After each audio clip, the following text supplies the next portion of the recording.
ಸರ್ಕಾರಕ್ಕೆ ಇದ್ರ ಬಗ್ಗೆ ಕೇಳಿದ್ರೆ ರೂಪಾಯಿ ಮೌಲ್ಯದ ಕುಸಿತ ತಡಿತೀವಿ ಅನ್ನುವಂತಹ ರೀತಿಯಲ್ಲಿ ಅವ್ರು ಹೇಳ್ತಾ ಹೋಗ್ತಾರೆ. ಆದ್ರೆ ಇದು ದುರಂತ ಅಲ್ವಾ ಅಂತ ಏನಾದ್ರೂ ಎಮರ್ಜೆನ್ಸಿ ಅಂತ ಇಟ್ಕೊಂಡಿರುವಂತಹ ಏನ್ ಗೋಲ್ಡ್ ಅನ್ನು ಮಾರಾಟ ಮಾಡ್ತಾರೆ ಅಂದ್ರೆ ನಿಜವಾಗಿಯೂ ಭಾರತದ ಆರ್ಥಿಕ ಸ್ಥಿತಿ ಹಾಗಾದ್ರೆ ಯಾವ ರೀತಿ ಇದೆ ಅನ್ನುವಂಥದ್ದು ಕೂಡ ಇಲ್ಲಿ ಪ್ರಾಮುಖ್ಯತೆ ಇದು ನೋಡಿ, ಇದು ಅತಿ ದೊಡ್ಡ ಲೆಕ್ಕಾಚಾರ ಅಂತಲ್ಲ, ಇದಕ್ಕೆ ಯಾವುದೇ ರೀತಿಯ ಸೈಂಟಿಫಿಕ್ ಆಗಿ ಯೋಚನೆ ಮಾಡ್ಬೇಕಂತಾನು ಅಲ್ಲ ನಿಶ್ಚಿತ. ಎಕ್ಸಾಂಪಲ್ ನಿಮಗೆ ನಮ್ಮ ಒಂದು ಮನೆ ಅಂತ ಇದ್ದಾಗ ಕೆಲವೊಂದು ಫಂಡ್ ಅನ್ನ ಇಟ್ಕೊಂಡಿರ್ತೀವಿ, ಏನೋ ಎಮರ್ಜೆನ್ಸಿಗೆ ಬೇಕಂತ ಇಟ್ಕೊಂಡಿರ್ತೀವಿ, ಕೆಲವು ಗೋಲ್ಡ್ ಅನ್ನೋದಿರುತ್ತೆ. ಈ ರೀತಿ ಇದ್ದಾಗ ಎಮರ್ಜೆನ್ಸಿ ಇದ್ದಾಗ ತಾನೇ ಅದನ್ನೆಲ್ಲ ಬಳಸೋದು ನಾವು. ಈಗ ಭಾರತದ ಬಂಗಾರವನ್ನ ಇವ್ರು ಮಾರ್ತಿದ್ದಾರೆ ಅಂದ್ರೆ ಎಮರ್ಜೆನ್ಸಿ ಇದ್ದಾಗ ತಾನೇ ಇದನ್ನ ಬಳಸ್ತಾ ಇರೋದು. ಹಾಗಾದ್ರೆ ಏನ್ ಎಮರ್ಜೆನ್ಸಿ ನಡೀತಾ ಇದೆ, ಯಾವ ರೀತಿಯ ತೊಂದರೆ ಇದೆ ಭಾರತದ ಆರ್ಥಿಕ ಸ್ಥಿತಿಗೆ ಅನ್ನೋದನ್ನ ಹೇಳ್ಬೇಕಲ್ವಾ? ಅದನ್ನ ಹೇಳ್ತಾ ಇಲ್ಲ ನಮ್ಮ ಸಾಹೇಬ್ರು. ಯಾರಾದ್ರೂ ಟೆಲಿಪ್ರಾಂಪ್ಟರ್ ಇಟ್ಟಾದ್ರೂ ಹೇಳಿ ಬರೆದು ಕೊಟ್ಟು ಯಾರಾದ್ರೂ ಹೇಳಿಸಿದ್ರೆ ಹೇಳ್ತಾರೋ ಗೊತ್ತಿಲ್ಲ. ಆದ್ರೆ ನೀವು ಕೇಳುವಂತ ಒಂದೊಂದು ಪ್ರಶ್ನೆಗಳು ಎಷ್ಟು ಕರೆಕ್ಟ್ ಆಗಿದಾವೆ ಅಂದ್ರೆ, ಭಾರತದ ಆರ್ಥಿಕ ಸ್ಥಿತಿ ಕುಸಿತಾ ಇದೆ, ಚೇತರಿಕೆ ಕಾಣುವ ಹಂತದಲ್ಲಿ ಇಲ್ಲ.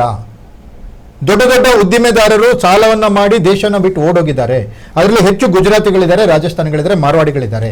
ಅವ್ರು ಯಾವಾಗ ವಾಪಸ್ ಬರ್ತಾರೆ ಇಂಡಿಯಾಕ್ಕೆ ಗೊತ್ತಿಲ್ಲ. ಬ್ಯಾಂಕ್ಗಳು ನಷ್ಟದಲ್ಲಿವೆ. ಲಾಭದಲ್ಲಿದ್ದಂತಹ ದಕ್ಷಿಣ ಭಾರತದ ಬ್ಯಾಂಕ್ಗಳನ್ನ ಉತ್ತರ ಭಾರತದ ನಷ್ಟದಲ್ಲಿದ್ದ ಬ್ಯಾಂಕ್ಗಳ ಜೊತೆಗೆ ಅವ್ರು ಮರ್ಜ್ ಮಾಡಿದ್ರು. ನೀವು ಈಗ ನಮ್ದು ಕರ್ನಾಟಕ ಬ್ಯಾಂಕ್ ಎಲ್ಲಿದೆ ಹೇಳಿ? ಕಾರ್ಪೊರೇಷನ್ ಬ್ಯಾಂಕ್ ಇದೆ ಅನ್ಸುತ್ತೆ, ಕರ್ನಾಟಕ ಬ್ಯಾಂಕ್ ಇಲ್ಲ. ಸಿಂಡಿಕೇಟ್ ಬ್ಯಾಂಕ್ ಇದೆ. ಸಿಂಡಿಕೇಟ್ ಬ್ಯಾಂಕ್ ಎಲ್ಲೋಯ್ತು ಅಲ್ವಾ? ಸ್ಟೇಟ್ ಬ್ಯಾಂಕ್ ಆಫ್ ಮೈಸೂರು ಎಲ್ಲೋಯ್ತು? ಇವರೆಲ್ಲ ಮರ್ಜ್ ಮಾಡಿದ್ರಲ್ವಾ? ನಮ್ಮ ಅಸ್ಮಿತೆ ಅಲ್ವಾ ಅದು? ಓಕೆ, ಇವರೆಲ್ಲ ಈ ರೀತಿ ಮಾಡಿ ಈ ತರನೂ ಇವರು ಜನರನ್ನ ಸುಲಿದು ಮತ್ತೆ ದೇಶದ ಆಸ್ತಿಗಳನ್ನು ಇವರು ಮಾರಾಟ ಮಾಡಿ ಏನ್ ಮಾಡ್ತಾ ಇದ್ದಾರೆ? ಯಾರು ಉತ್ತರ ಕೊಡ್ತಾರೆ? ಯಾಕೆ ಉತ್ತರ ಕೊಡ್ತಾ ಇಲ್ಲ? ಇದನ್ನ ಹೇಳಿಲ್ಲ 8 ಗಂಟೆಗೇನೋ ಲೈವ್ ಅಲ್ಲಿ ಬಂದು ಹೇಳಿ ಮೋದಿ ಸಾಹೇಬ್ರು, ಏನಾಗ್ತಾ ಇದೆ ಇಂಡಿಯಾದಲ್ಲಿ, ಫೈನಾನ್ಷಿಯಲ್ ಪೊಸಿಷನ್ ಯಾವ ರೀತಿ ಇದೆ, ಎಕನಾಮಿಕಲ್ ಪೊಸಿಷನ್ ಯಾವ ರೀತಿ ಇದೆ, ಅದನ್ನು ಸರಿಪಡಿಸ್ಲಿಕ್ಕೆ ಏನು ಕ್ರಮವನ್ನು ಕೈಗೊಳ್ತಾರೆ? ಹೇಳಿಲ್ಲ, ಯಾಕೆ ಹೇಳ್ತಾ ಇಲ್ಲ? ಇದನ್ನ ಪ್ರಶ್ನೆ ಮಾಡಬೇಕಾದವ್ರು ಯಾರು? ವಿರೋಧ ಪಕ್ಷಗಳು ಮಾತ್ರ ಪ್ರಶ್ನೆ ಮಾಡಬೇಕಾ ಅಲ್ವಾ? ಈ ಪ್ರಶ್ನೆಯನ್ನ ಪ್ರತಿಯೊಬ್ಬ ಸಾಮಾನ್ಯ ನಾಗರಿಕನು ಕೂಡ ಮಾಡುವಂತ ಹಕ್ಕಿದೆ. ಅದನ್ನ ನಾವು ಮಾಡ್ತಿದೀವಿ ಅಷ್ಟೇ. ಖಂಡಿತ. ಅದ್ರ ಜೊತೆಗೆ ಸರ್, ಮೋದಿ ಅವರ ವಿದೇಶಾಂಗ ನೀತಿ ಏನಿದೆ ಅದು ಕೂಡ ಪ್ರಶ್ನಾರ್ಹವಾಗಿದೆ. ಸರಿಯಾದಂತಹ ನಿಲುವುಗಳನ್ನ ತಗೊಳ್ತಾ ಇಲ್ಲ. ಅದ್ರ ಜೊತೆಗೆ ನಮ್ಮ ದೇಶದಲ್ಲಿ ಈಗ ಆರ್ಥಿಕತೆ ಏನಿದೆ ಈ ರೀತಿ ಹಳ್ಳ ಹಿಡ್ದಿದೆ ಅಂತ ಅಂದ್ರೆ ಒಂದ್ ಕಡೆ ನಾಚಿಕೆಗೇಡಿನ ಸಂಗತಿ ಏನಾಗ್ಬಿಡುತ್ತೆ ಅಂದ್ರೆ, ಈಗ ಅದು ನೀವು ಹೇಳಿದ ಹೆಂಗೆ ಅಂದ್ರೆ ವಿದೇಶಾಂಗ ನೀತಿದು ಒಳ್ಳೆ ಎಕ್ಸಾಂಪಲ್. ಅದು ಯಾವ ರೀತಿ ಅಂದ್ರೆ, ಈಗ ನೋಡಿ ಇರಾನ್ ಇಸ್ರೇಲ್ ಅಮೆರಿಕ ಯುದ್ಧ ನಡೀತಾ ಇತ್ತು.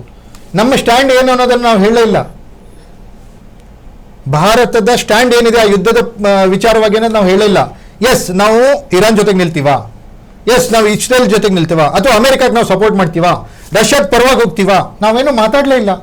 ನಾವು ಬಾಯಿ ಮುಚ್ಕೊಂಡು ಸುಮ್ಮನೆ ಇದ್ವಿ. ಇರಾನ್ ನಮ್ಮ ಗೋಧಿಯನ್ನ ಅಕ್ಕಿಯನ್ನ ಪಡೆದು ನಮಗೆ ತೈಲವನ್ನು ಕೊಡ್ತಾ ಇತ್ತು, ಕಡಿಮೆ ರೇಟಿಗೆ ಸಿಗ್ತಾ ಇತ್ತು. ಅದನ್ನು ನಾವು ಕಳ್ಕೊಂಡ್ವಿ.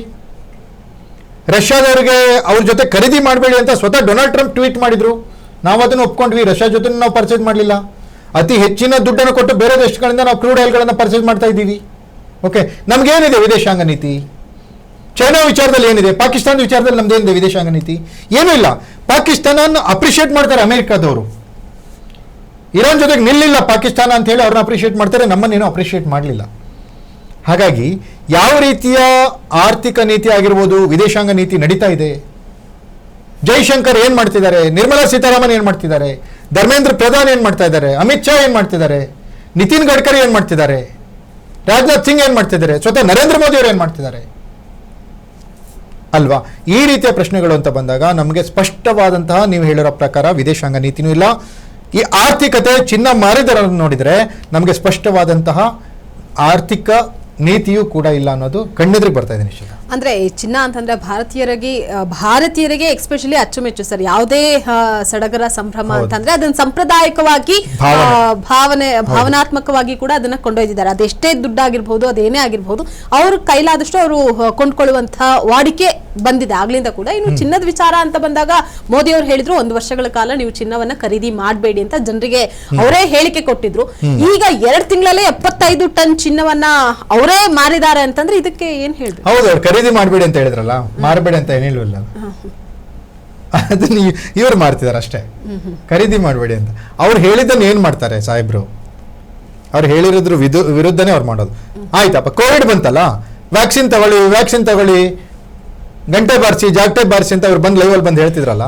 ಮೊನ್ನೆ ಸುಪ್ರೀಂ ಕೋರ್ಟಿಗೆ ಏನು ಕೊಟ್ಟಿದ್ದಾರೆ ಅಂದ್ರೆ ಅಫಿಡವಿಟ್, ನಾವು ವ್ಯಾಕ್ಸಿನ್ ತಗೊಳ್ಳಿ ಅಂತ ಜನರಿಗೆ ಹೇಳೇ ಇಲ್ಲ ಅಂತ ಹೇಳ್ತಿದ್ದಾರೆ. ಯಾಕಂದ್ರೆ ವ್ಯಾಕ್ಸಿನ್ ನಿಂದ ಸೈಡ್ ಎಫೆಕ್ಟ್ಸ್ ಜಾಸ್ತಿ ಇದೆ ಅನ್ನೋ ಥರದ್ದು ಗೊತ್ತಾದಾಗ ನಾವು ಹೇಳೇ ಇಲ್ಲ, ಜನರಿಗೆ ತಗೊಂಡ್ಬಿಟ್ಟಿದ್ದಾರೆ ಜನ, ನಮಗೂ ಅದಕ್ಕೂ ಸಂಬಂಧ ಇಲ್ಲ ಅನ್ನೋಂಥ ಅಫಿಡವಿಟ್ ನ ಸುಪ್ರೀಂ ಕೋರ್ಟಿಗೆ ಕೊಟ್ಟಿದ್ದಾರೆ. ಹಾಗಾಗಿ ಇದು ಬಂದಾಗ ಏನ್ ಹೇಳಿದ್ರು ಅವರು, ಏನು ಬ್ಲಾಕ್ ಮನಿ ತಂದು ಒಬ್ಬೊಬ್ಬರ ಅಕೌಂಟಿಗೆ 15 ಲಕ್ಷ ಕೊಡ್ತೀನಿ ಅಂತ ಹೇಳಿದ್ರಲ್ಲ, ಅದನ್ನ ಮಾಡಿದ್ರ ಅವರು? ಮಾಡಿಲ್ಲ. ಚಿನ್ನದ ರಸ್ತೆಗಳನ್ನು ಮಾಡಿಸ್ಬಿಡ್ತೀನಿ ಅಂತ ಹೇಳಿದ್ರಲ್ಲ, ಇರೋ ರಸ್ತೆಗಳಿಗೆ ಗುಂಡಿ ಮುಚ್ಚಕ್ಕಾಗಿಲ್ಲ, ಚಿನ್ನದ ರಸ್ತೆ ಆಮೇಲೆ. ಓಕೆ, ಹಂಗಾಗಿ ಮೋದಿ ಸಾಹೇಬರು ಹೇಳೋದೊಂದು ಮಾಡೋದೊಂದು, ಅದು ಮುಂದುವರಿತಾ ಇದೆ ಅಷ್ಟೇ.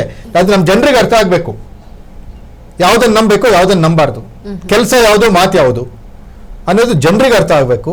ಬಟ್ ಆರ್ಥಿಕ ವಿಚಾರ ಅಂತ ಬಂದಾಗ ಈ 75 ಟನ್ ಅಷ್ಟು, ಕೆಜಿ ಅಲ್ಲ ಟನ್, 75 ಟನ್ ಅಷ್ಟು 2 ವಾರದಲ್ಲಿ ಇದು ಮಾಡ್ತಾರೆ ಅಂತ ಬಂದಾಗ ಒಂದು ಭಾರತ ಸರ್ಕಾರಕ್ಕೆ ಅಥವಾ ಭಾರತ ದೇಶಕ್ಕೆ ಎಚ್ಚರಿಕೆಯ ಗಂಟೆ ಮೊಳಗ್ತಾ ಇದೆ ನಿಶ್ಚಿತ.